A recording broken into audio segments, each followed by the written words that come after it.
आपने 1957 में चुनाव लड़ा, 62 तक 63 तक आप एमएलए रहे, उसके बाद आपने चुनाव क्यों नहीं लड़ा? फिर ये पढ़ के दिखाना क्या पढ़ा लिखा हुआ है इसमें।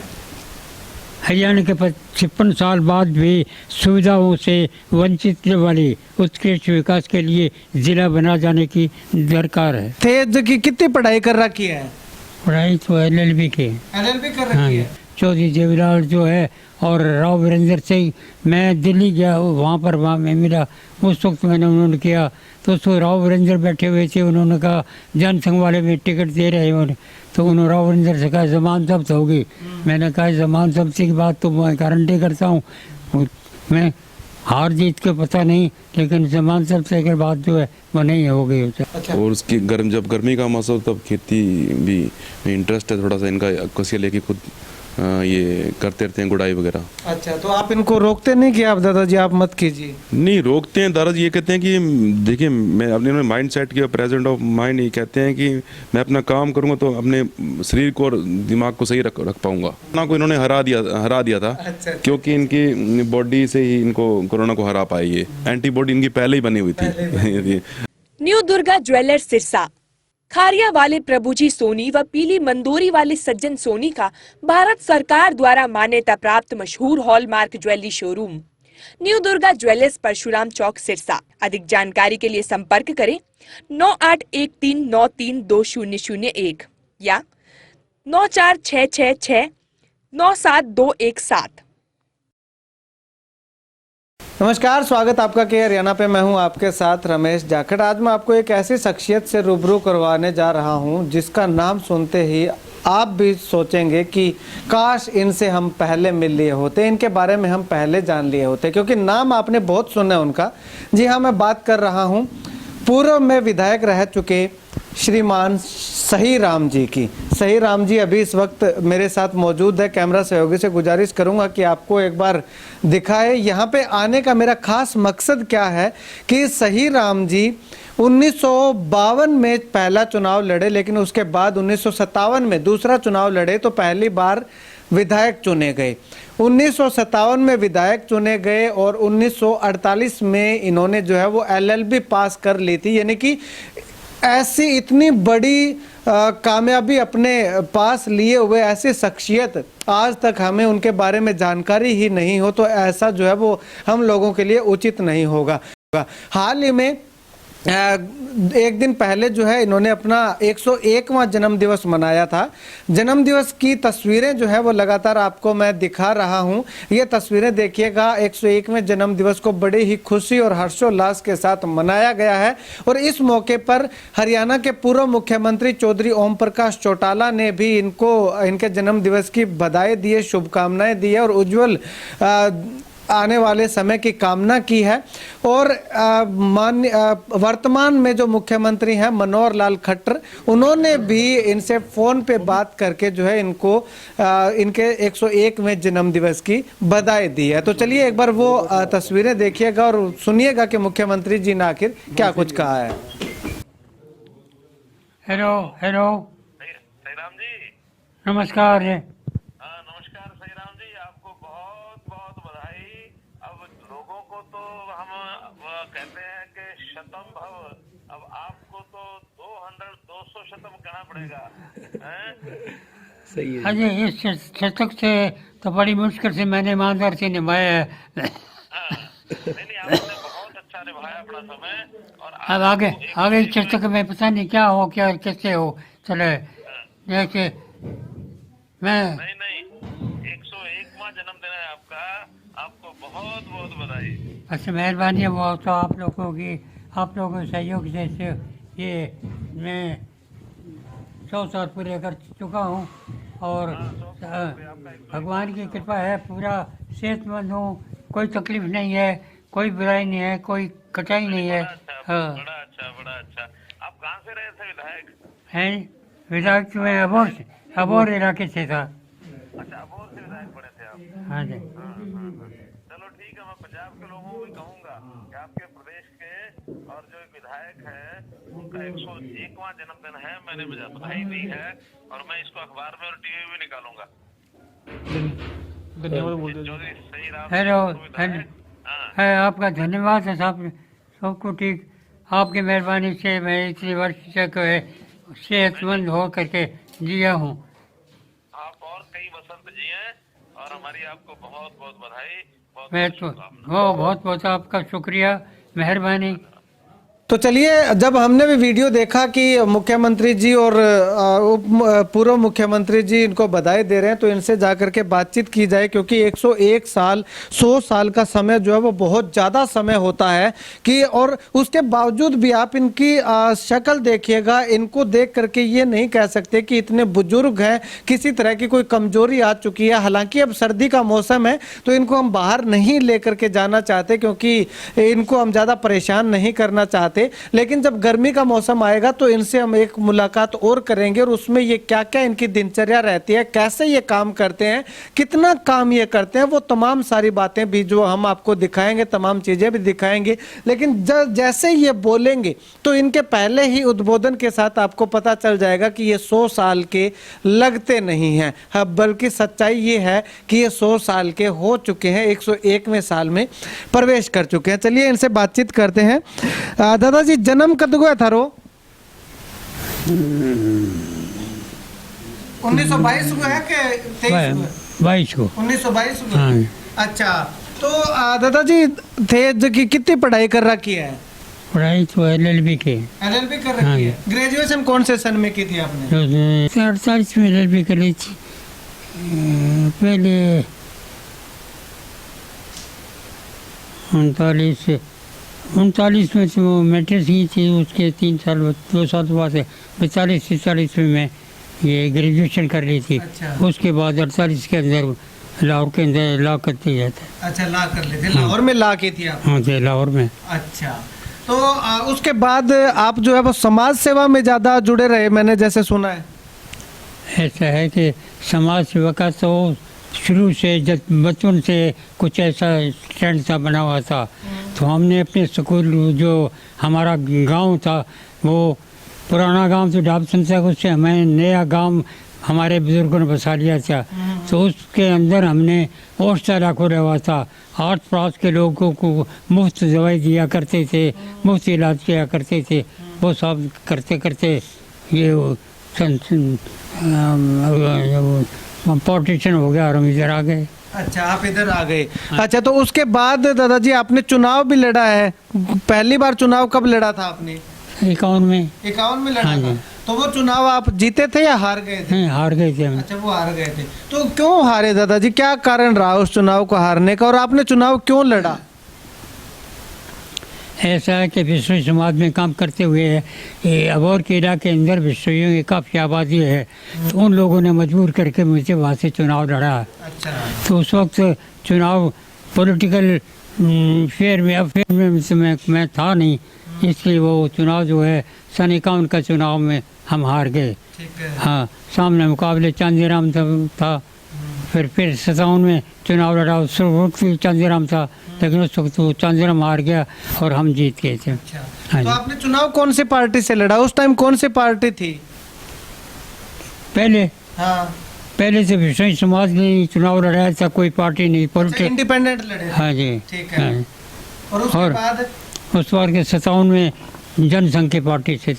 अच्छा, तो जनसंघ की पार्टी थी उस समय। हरियाणा पंजाब तो एक ही था। मुख्यमंत्री कौन थे आपके कार्यकाल में? प्रताप सिंह गहलोत थे। प्रताप सिंह गहलोत थे। अच्छा, तो आपने दादाजी चुनाव लड़ा है, उस समय में चुनाव लड़ा है जब हम लोग तो पैदा भी नहीं हुए थे, या बहुत से लोगों को पता ही नहीं था कि चुनाव लड़ा कैसे जाता है। तो उस समय के चुनाव में आज के चुनाव में दादाजी कितना फर्क मानते हैं? अब आज के चुनाव के बारे में तो मुझे कुछ इल्म नहीं है क्या कह सकता था, लेकिन उस वक्त तो चुनाव जो है आम साधारण मार्ग से चुनाव लड़ करते थे। कोई विशेष न तो मुझे कुछ इल्म था चुनाव लड़ने का, न मेरी पार्टी ने कुछ था, क्योंकि मेरी पार्टी जो है विश्व समाज के लोगों के तक ही मत थे। समाज के अंदर काम करता था। बीकानेर स्टेट के अंदर हमारा गुरु महाराज की समाधि है, वहाँ पर ज़्यादा काम हुआ। हाँ, वहाँ पर काम करते करते लोगों ने वैसे ही पता नहीं क्यों चुनाव लड़ा दिया मैं। हाँ, तो अबोर के इलाके अंदर कुछ लोगों ने सलाम विश्वविद्यालयों का प्रभाव था और उस इलाके के अंदर विश्व समाज के अंदर मैं काफ़ी कुछ काम कर चुका था। वो लोग मुझे काम करने के लिए वाक़िफ़ था। मेरी ईमानदारी समझो और समझो किस तरह से किस्मत समझो कोई, तो उन्होंने वहाँ पर चुनाव लड़ दिया। और वो चुनाव फिर आप जीत गए। वो चुनाव हम जीत गए। अच्छा तो दादाजी, चुनाव जीतने के बाद आपने किस प्रकार से क्या आपको फर्क लगा कि एक तो बिना चुनाव लड़े समाज सेवा करें और एक विधायक बनने के बाद समाज सेवा आपने की? पहले विधायक बनने से पहले तो समाज सेवा का विश्व समाज का मैं मुख्य वर्कर था, उस मुझे किया। उसके बाद चुनाव लड़ने के बाद तो विधानसभा में कोई ख़ास कार्रवाई मैंने मेरे नहीं की, साधारण एमएलए था और कोई विशेष न किया गया। प्रताप सिंह कह रहा हूँ उस वक्त चीफ मिनिस्टर थे, उसके आदमी था।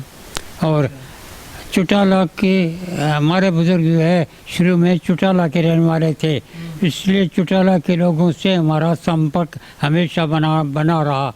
चौटाला लोगों ने हमको कुछ प्रोत्साहन किया, उन्होंने चुनाव लड़ने के लिए उन्होंने हासिल किया।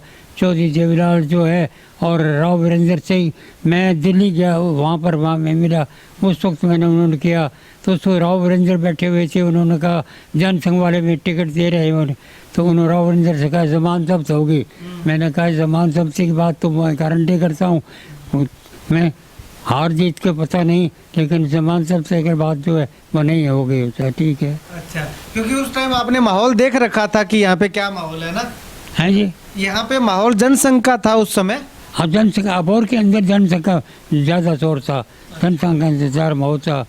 और जिस वक्त मैं कॉलेज में पढ़ता था तो उस वक्त भी जनसंघ की शाखा में कभी आना जाना होता था, वहाँ पर से रेगुलरली में शाखा को अटेंड नहीं करता था, वो अपनी पढ़ाई से सुनता।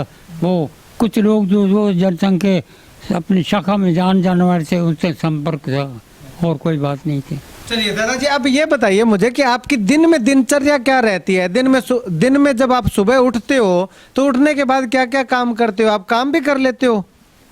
ऐसा है कि उठने के बाद मैं बिल्कुल, अब तो सर्दी जो है, गर्मी के अंदर उठ कर कसिया खुदाना कर के खेती बाड़ी के अंदर मैं उन लोगों की सहायता कर लेता हूँ। अच्छा। वो सहायता लोग इसको कुछ समझे, अच्छे बड़े समझे, लेकिन मैं तो काम करने को ठीक समझता हूँ और काम करते से ही सब सेहत बनती रहती है। इसलिए कसिया वगैरह से काम से खेत निनान खोदी वगैरह कर लेता हूँ। हाँ जी। अच्छा, खाने में क्या क्या खाते हो आप? कितना डाइट कितनी का आपकी अभी? डाइट अब कुछ नहीं, एक रोटी सिर्फ है। अच्छा। और कोई डाइट नहीं है। अगर कोई प्रसाद की चीज़ हो, कोई त्यौहार हो और उसको खीर वगैरह हलवा कोई बन जाए तो वो भी ले लेता हूँ, नहीं तो आम से रोटी पर बस है। तो अच्छा, रोटी सब्जी सिर्फ रोटी बने। अच्छा, तो कोई स्पेशल अलग से डाइट नहीं खाते आप अपने? अलग से कोई डाइट नहीं खोता हूँ। अभी कुछ लोग पहले से ये है कि हम अपनी ये क्या है क्या ये? अच्छा, च्यवनप्राश। हाँ, च्यवनप्राश ले लेता हूँ। अच्छा, दादाजी ने ये मैं आपको दिखाना चाहूँगा, दादाजी ने च्यवनप्राश दिखाया है कि ये च्यवनप्राश जो है वो सर्दी में ले लेता हूँ मैं। तो दादाजी, आपकी इतनी अच्छी सेहत है, इसका राज क्या है? पुराने समय में आपने कुछ बढ़िया अच्छा खाना खाया होगा। ऐसा है कि खाना जो आम मिश्री लोग खाते हैं वही खाना हमने खाया है, कोई ख़ास अलग से प्रपंच नहीं आया। कोई त्यौहार आ गया, उसमें जो कोई हलवा बन गया, खीर बन गया और बन गई, वो सब लोग खाते हैं। लेकिन इस चीज़ से अलग से हमने कोई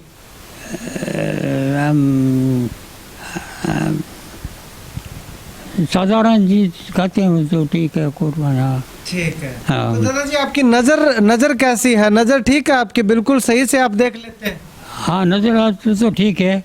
अच्छा। कुछ लोग तो कई दिन तो कुछ ऐसे एनिंग वगैरह लगाने की ज़रूरत नहीं मैं महसूस हुई, मैं पढ़ लेता हूँ जो बारीक, मैं तो भी पढ़ लेता हूँ। अच्छा, अखबार पढ़ लेते हो आप? अखबार तो ये छोटी, अब ये ठंड है इसलिए ये बारीक नहीं पढ़ सकता। अच्छा। ये तो पढ़ लेते हैं, बड़े बड़े अक्षर पढ़ लेते हो आप। बड़े। दादाजी ये भी पढ़ पढ़ लेता हूँ थोड़ी के- सी। ये पढ़ के दिखाना, क्या पढ़ा लिखा हुआ है इसमें? हरियाणा के 56 साल बाद भी सुविधाओं से वंचित वाली उत्कृष्ट विकास के लिए जिला बना जाने की दरकार है। ये देखिएगा, मैं कोई ऐसे नहीं कह रहा, झूठ नहीं बोल रहा हूँ। ये जो दादाजी ने पढ़ा है वो सेम यहाँ पे लिखा हुआ है।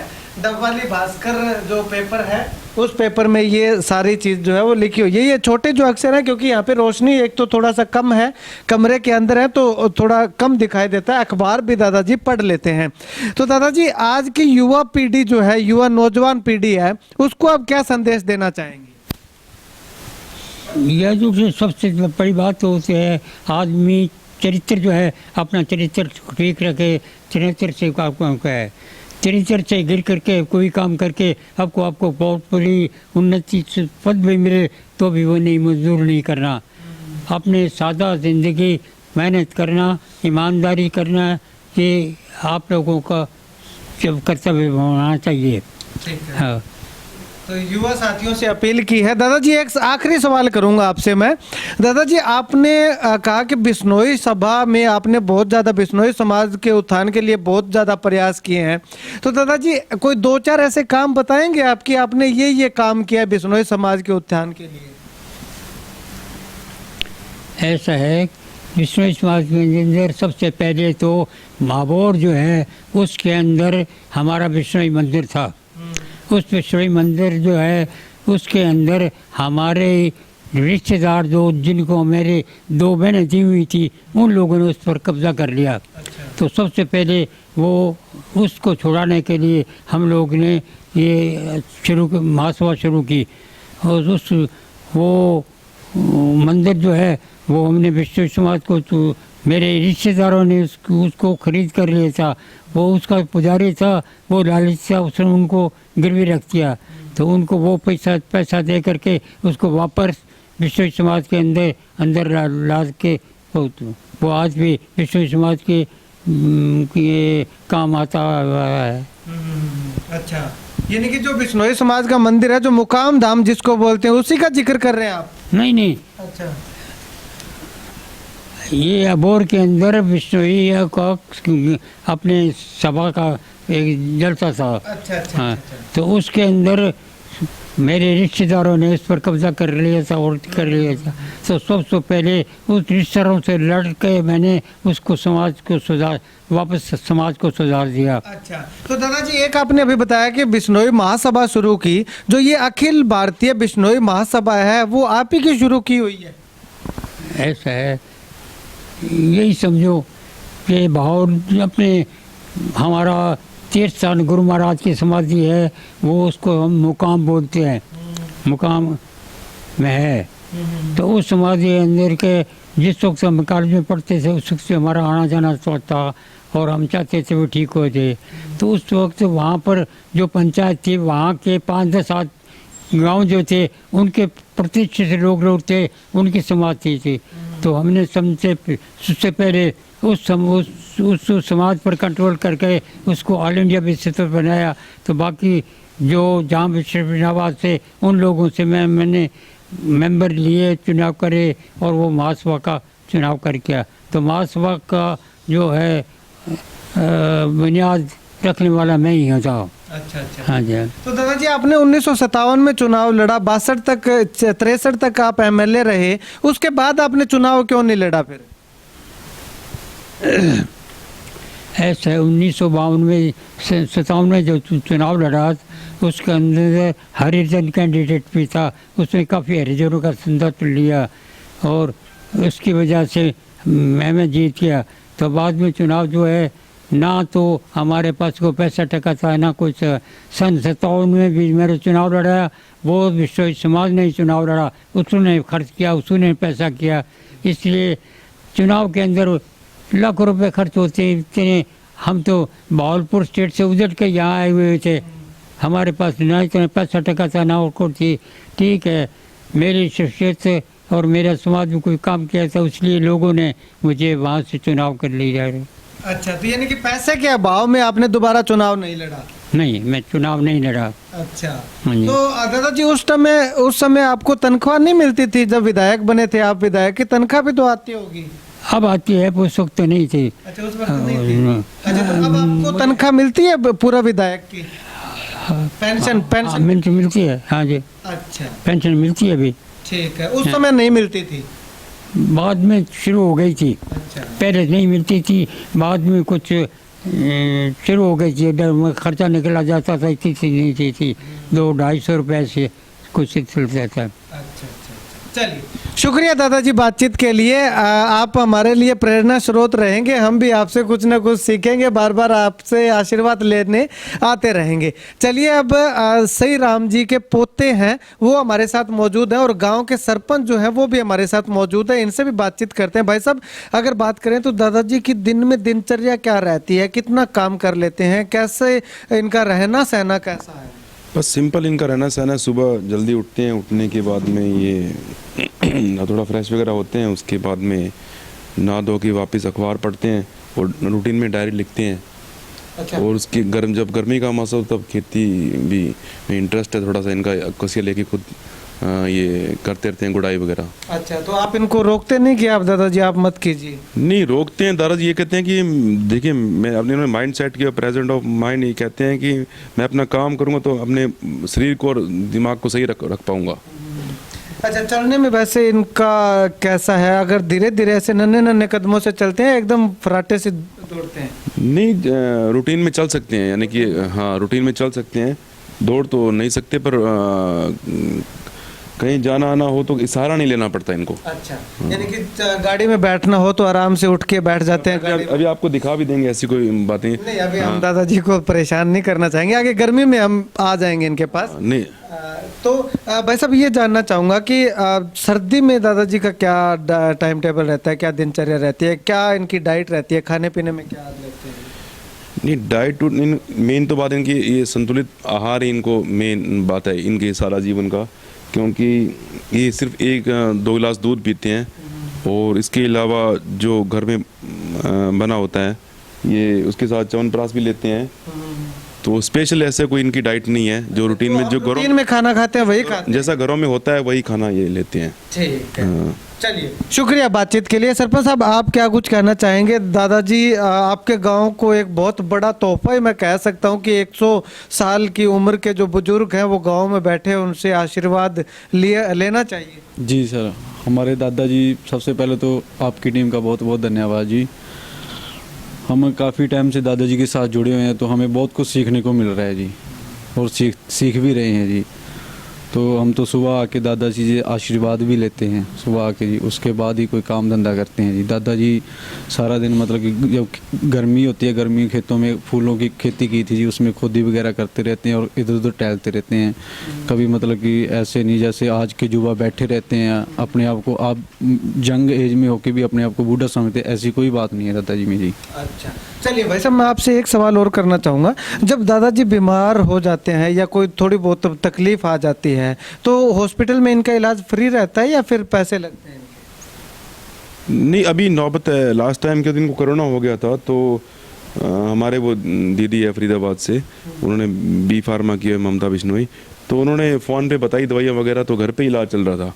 अभी तक ऐसी नौबत नहीं आई सर। अभी तक नहीं आई ना? नहीं आई। सीरियस इंजरी, इनको सीरियस बीमारी अभी तक हुई नहीं? ऐसा नहीं हुआ सर, अभी कोरोना जरूर हुआ था, भगवान करे इनकी समझ। कोरोना को इन्होंने हरा दिया था। अच्छा। क्योंकि इनकी बॉडी से ही इनको कोरोना को हरा पाई है, एंटीबॉडी इनकी पहले ही बनी हुई थी। अच्छा, अब अगर बात करें तो अभी इनको क्या, अभी मैं आपको बताऊं एग्जांपल, अभी 31 दिसंबर को उन्होंने फर्स्ट डोज ली है वैक्सीन। क्योंकि ये भी वो भी क्यों ली है, क्योंकि सरकार ने ऐसे रूल कर दिया ना कि आपके कोई भी सरकारी गवर्नमेंट डॉक्यूमेंट में इमीडिएटली हो गया, उसी लिए लेनी पड़ी ना, वरना कोई जरूरत नहीं थी। अच्छा, हाँ, ठीक है। अब अगर बात करूं तो कोई चीज़ की अगर इनको ज़रूरत होती है तो सरकारों को, आप एमएलए हैं या एमपी हैं, उनको कहते हैं तो तुरंत से मुहैया हो जाती है या धक्के खाने पड़ते हैं उसके लिए? नहीं, तुरंत तो नहीं था सर, क्योंकि इतना ये लाइमलाइट में नहीं है ना। नॉर्मली जैसे आम इंसान के प्रोसीजर है वैसे ही, और इन्होंने खुद को भी हाईलाइट करके नहीं रखा हुआ। एक तरह के पर्दे के पीछे रखा है इन्होंने। अच्छा। अब देखिए कल मंत्री जी भी इनको फोन करके बधाई दे रहे हैं। हाँ, तो कल शाम को 7:30 बजे करीब सरपंच साहब के पास फ़ोन आया, तो मुख्यमंत्री जी ने काफ़ी देर बात की, इनका हालचाल। उन्हें भी थोड़ा सरप्राइज़ मिला कि जनसंघ के विधायक हैं और अभी तक जीवित है। उन्होंने भी थोड़ा यानी कि उन्होंने भी पहली बार कॉल किया मुख्यमंत्री। पहली बार कॉल किया। अच्छा। और ओम प्रकाश चौटाला जी तो पहले भी करते रहे। चौटाला साहब तो पहले भी करते रहते, चौटाला साहब से तो वाकिफ है, क्योंकि चौधरी देवीलाल जी के साथ इनका अच्छी दोस्ताना रहा है। बाल साहब के साथ बलराम दास टंडन जो गवर्नर रहे छत्तीसगढ़ के, और हरियाणा पे अपने गणेशी लाल जी, इन सबसे अच्छी तरह ये वाकिफ है। ये तो सीएम साहब ने कल पहली बार ही किया था, मनोहर लाल आने जी। वाले समय में जितने भी इनके जन्मदिन आएंगे। हाँ, उन्होंने ये कहा कि मैं जब भी सिरसा आता हूँ तो मैं आपसे मिलता हूँ। हाँ, उनको भी हैरानी हुई कि 100 साल का आदमी है और पूर्व विधायक है, जनसंघ से विधायक भी, और जीवित है अभी तक और स्वस्थ है। तो उन्होंने कहा कि पंजाब में इलेक्शन है जैसे भी, तो सबको संदेश देंगे कि अभी तक स्वस्थ है आपके पूर्व विधायक अबोर के जी। हाँ, चलिए। तो सर बहुत बहुत शुक्रिया आपका, अपने मेहरबानी अपने। शुक्रिया सर बातचीत के लिए। तो यहाँ पे ये दादाजी थे। दादाजी की उम्र देख करके हैरानी सबको होती है कि इतनी उम्र के जो बुजुर्ग हैं वो अभी तक जो जीवित हैं, क्योंकि इतनी बड़ी इतनी लंबी उम्र लेना हर आदमी के बस में नहीं होता। तो ऐसे में दादाजी का साफ तौर पे ये भी कहना है कि ये अपनी चुनावी राजनीतिक मंशाओं के लिए चुनावी मैदान में नहीं उतरे थे, बल्कि लोगों ने जानबूझ करके इनको समाज सेवा में इनके काम को देखते हुए, बिश्नोई समाज के लिए इनके उत्कृष्ट कार्यों को देखते हुए लोगों ने इन्हें चुनाव लड़वाया। पहला चुनाव निर्दलीय लड़े, वो हार गए। उसके बाद दूसरा चुनाव लड़े तो जनसंघ पार्टी हुआ करती थी उस समय में, उस जनसंघ पार्टी से चुनाव लड़े और ये चुनाव जीत गए। चुनाव जीतने के बाद इन्होंने जितना भी इनसे हो पाया उतना काम किया, लेकिन दोबारा चुनाव जो है वो नहीं लड़े, क्योंकि इतनी धनराशि इनके पास नहीं थी और ना इनकी कोई राजनीति में आने की मंशा थी। तो इसी के लिए अगर ये उस समय दोबारा चुनाव लड़ लेते तो आने वाले समय में ये चुनाव लड़ते रहते तो आज शायद न जाने प्रधानमंत्री के पद तक भी ये जो है पहुंच सकते थे, लेकिन इन्होंने ऐसा कुछ नहीं किया। इसके अलावा सन 1948 में इन्होंने एलएलबी कर ली थी। 1948 में एलएलबी, अगर चुनाव ना लड़ते अपने एलएलबी लॉ वाले सिस्टम पे चले जाते तो भी शायद आज जो है ये चीफ जस्टिस की पोस्ट से रिटायर हो चुके होते। लेकिन इन्होंने अपने समाज के अलावा कुछ भी उचित नहीं समझा। समाज की सेवा करना ही अपना परोपकार समझा, अपना परम धर्म समझा। इसी का कारण ये है कि आज ये गुमनामी के अंधेरे में बैठे हुए हैं, क्योंकि इतने ज़्यादा लोग जो है वो इनको नहीं जानते हैं। लेकिन अभी हाल ही में मुख्यमंत्री जी को इनके बारे में पता चला तो उन्होंने फोन करके इनसे हालचाल जाना और आने वाले समय में जब वो सिरसा आएंगे तो इनसे मिलके जाने का वायदा भी किया। खैर, आप लोगों से अनुरोध है कि इस वीडियो को ज़्यादा से ज़्यादा शेयर कीजिएगा, ताकि आसपास के इलाके के साथ साथ पंजाब और राजस्थान के तमाम लोगों को पता चले कि जनसंघ के विधायक, मैं ज़्यादा तो नहीं कहूँगा, मुझे एकमात्र विधायक ही लग रहे हैं कि जो जनसंघ के विधायक रहे हैं वो एकमात्र विधायक जिंदा हम कह सकते हैं। अगर कोई इक्का दुक्का और होगा तो उसकी मुझे जानकारी नहीं है, ताकि उन लोगों को भी पता चल सके कि जनसंघ के विधायक जो है चौधरी सही राम जी वो भी अभी जिंदा हैं और 100 साल के हो चुके। 101वां जन्म दिवस जो है उन्होंने अभी सेलिब्रेट किया है। खैर, आप इस वीडियो को लेकर के क्या कुछ कहना चाहेंगे कमेंट सेक्शन में कमेंट करके ज़रूर बताइएगा।